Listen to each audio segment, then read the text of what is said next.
주간 단위 글로벌 물류 뉴스를 정리해드리는 카고프레스입니다. 5월 2일 기준 뉴스 브리프를 시작합니다.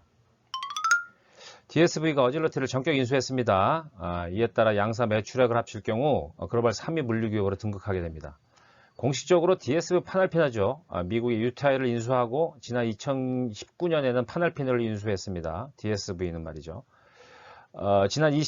지난달 27일이죠. 또 하나의 글로벌 포더인 어질러티 글로벌 인티그레이티드 로지스틱 비즈니스를 인수한 것입니다. 거래 금액은 약 42억 달러에 달한다고 전해졌어요. 이미 저희 물류 메가폰에서도 핫크립이라는 영상을 통해서 정리해 보도해 드렸습니다. 자세한 내용은 해당 영상을 시청하시기 바랍니다.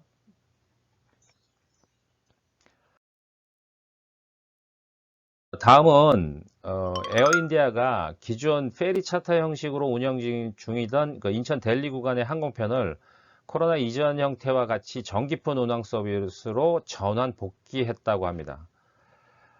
스케줄은 기존과 동일한 목요일과 일요일 주 2회로 787 여객기를 통해서 편당 약 35톤의 화물 공급을 시장에 제공하게 됩니다.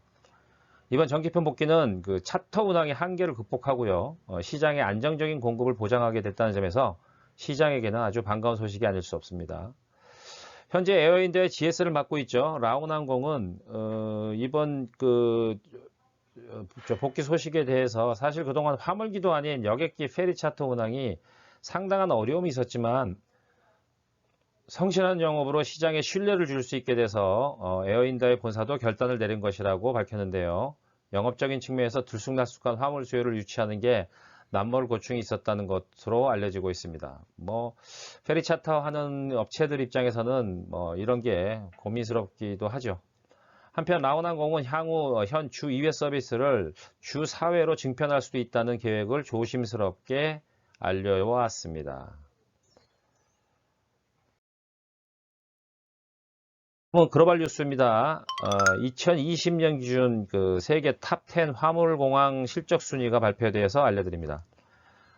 세계 공항협의회죠. ACI가 발표한 2020년도 전세계 공항 실적 예비조사 결과를 보면요.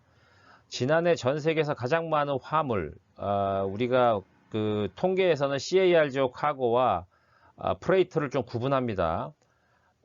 화물은 이제 CARGO 카고는 이제 메일과 수화물이 포함된 실적을 내기도 하고요. 프레이터는 말 그대로 순수한 우리 상업적 커머셜 카고만을 이야기합니다. 하여튼 총괄된 실적을 기준으로 했을 때는 미국 인티그레이트의 허브죠. 멤피스 공항입니다. 멤피스 공항이 전년도 1위였던 홍콩을 제치고 세계 최대 항공화물 허브 공항으로 등극했습니다. 하지만 국제선 운항을 기준으로 해서 우편물인 메일 등을 제외한 순화물이죠. 순수 커머셜 에어 카고라고 볼 수 있는 프레이터의 실적만을 한다면 여전히 홍콩공항은 세계 1위 자리를 지켜냈다고 볼 수도 있습니다. 우리나라 인천공항 역시 전체 화물 실적 기준으로 6위를 기록했던 2019년보다 총 화물에서는 한 단계 올라갔죠. 5위로 내려왔죠. 5위에서 6위로 내려왔지만 아까 말씀드린 프레이터를 기준으로 해서는 여전히 동일한 3위 자리를 지켜냈습니다. 인천공항도 나름 요즘 국적항공사의 화물 공급 때문에 잘 나가고 있다는 것을 보여준 것이라고 할 수 있겠습니다.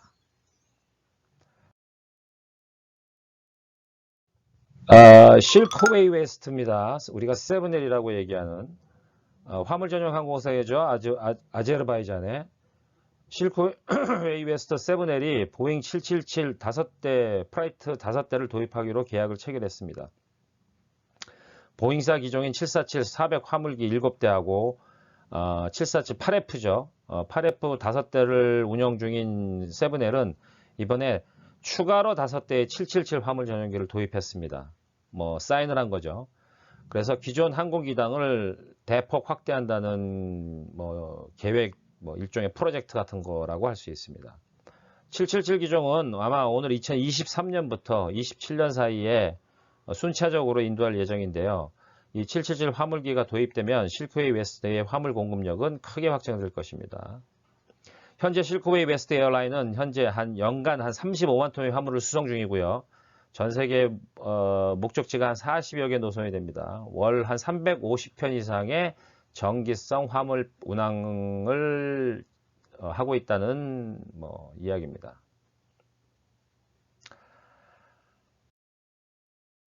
단신 정리해 드릴게요. 부다페스트 공항이 중국 정저우 공항과 항공 실크로드 구축에 합의했다는 소식입니다. 부다페스트 공항은 중국과 아주 긴밀한 관계를 유지해오고 있죠. 그 화물 전용 공항 비슷하게 성장하기 위해서 투자하고 그 정책적 노력을 많이 기울여 왔어요. 이른바 부다페스트 공항 개발 프로젝트인데요. 간단히 정리하면 부다페스트하고 정저우 공항에 각각의 터미널을 만들어 놓고 그 터미널의 운영권을 상호 공항한테 양도한다는 거죠. 물론 화물기 운항 노선도 확대하고요. 화물기야 당연히 중국계 항공사들이 취항을 하겠죠. 이를 두고 양측은 이를 어라이얼 실크로드라고 부르더라고요. 항공 실크로드라고 해야 되나요? 하여튼 그렇게 부르더군요. 현재 정저우하고 부다페스트 정저우 구간의 화물 전용 노선은 개설되어 있죠. 하이난 항공이 주 3회 운항 중입니다. 지난 3월에 추가로 747 항공편을 투입해서 주의 운항을 더 늘렸다는 소식도 전해지고 있습니다. 한편 이번 프로젝트와는 별개로 부다페스트 공항은 중국 알리바바의 물류회사인 카이시아우나가 동부 및 중부 유럽의 전자상거래 허브로 지정하고 이를 육성하기 위해서 운영을 확대 중이라는 소식은 이미 알려진 얘기입니다. 다음은 루프탄자 카고가 지난 8년 동안 손을 대지 않았던 그 프랑크푸르트 내 그 직영, 우리로 말하면 가스 터미널 같은 거죠. 화물 터미널 현대화 프로젝트에 첫 삽을 떴다는 소식입니다. 추가 최신 터미널을 건설하고요. 또 기존 시설에 얘네들은 리노베이션이라고 표현하더라고요. 저희로 하여금 리모델링 같은 거겠죠. 그것을 한다고 합니다. 좀 주목할 점은 그 화물터미널 현대화에서 이른바 그 하이렉 스토리지 시스템을 설치한다는 것이죠. 그 렉 시스템은 아주 높은 단위, 그러니까 대규모, 그리고 높이도 높은, 규모가 큰 그런 렉 시스템을 설치한다는 계획입니다. 알려진 바에 따르면 이 렉의 높이는 한 131피트, 그리고 보관 개수는 한 13개 층으로 되어 있고 4개의 통로가 마련될 것이라고 하니까 적지 않은 규모임은 틀림없는 것 같습니다. 이번 건설 프로젝트는 오늘 2022년하고 2025년 사이에 단계적으로 단계별로 완공될 예정입니다. 다음으로는 큐네나길의 1분기 실적이 발표됐어요. 글로벌 포워딩의 1분기 실적은 이미 여러 군데에서 발표됐습니다만 저희가 단신으로 다뤘던 주목할 이유는 사실 그동안 솔직히 큐네나길은 해운하고 항공을 비교했을 때 항공 실적이 그닥 그렇게 두드러지지 않았던 것이 사실입니다. 그런데 이번 1분기 실적에는 한 2년 동안 매출 증가세가 별로 없었던 항공우물 사업 부분도 증가세를 보였다는 점에서 주목된다고 발표가 됐습니다. 최근 발표된 큐네나길의 1분기 사업 실적을 보면요.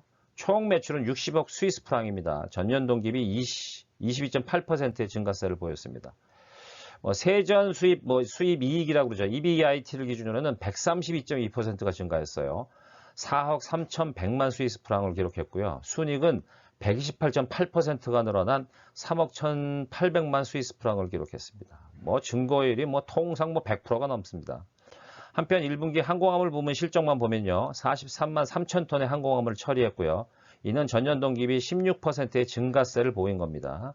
이를 통해서 항공 물류 부문만의 매출액은 한 51.1%가 늘어난 17억 스위스 프랑을 기록했고요. 총이익은 30.9%가 증가한 4억 2천만 스위스 프랑을 각각 기록했다고 합니다. 마지막 단신입니다. 우리나라 유일한 국적선사죠. 컨테이너 국적선사인 HMM이 국내 기업의 원활한 수출을 지원하기 위해서 유럽향 임시 선박을 추가로 투입한다고 지난달 25일 밝혔습니다. 이번에 투입되는 유럽 노선 임시 선박은 4600TU급 컨테이너선인 HMM 굿윌호입니다. 국내 수출 기업 등이 화물을 싣고 26일 부산을 출발해서 네덜란드 로테르담과 독일의 함부르크에 5월 한 27일, 30일에 각각 도착할 예정으로 되어 있습니다. 국적선사로서 의무를 다하는 모습이 보기 좋습니다만 여전히 하주들은 해상 운임까지도 고운임에서 힘들어합니다. H&M 주식도 많이 올라가는데요. 더 많은 국내 중소기업을 위한 공급 확대를 기대해 봅니다.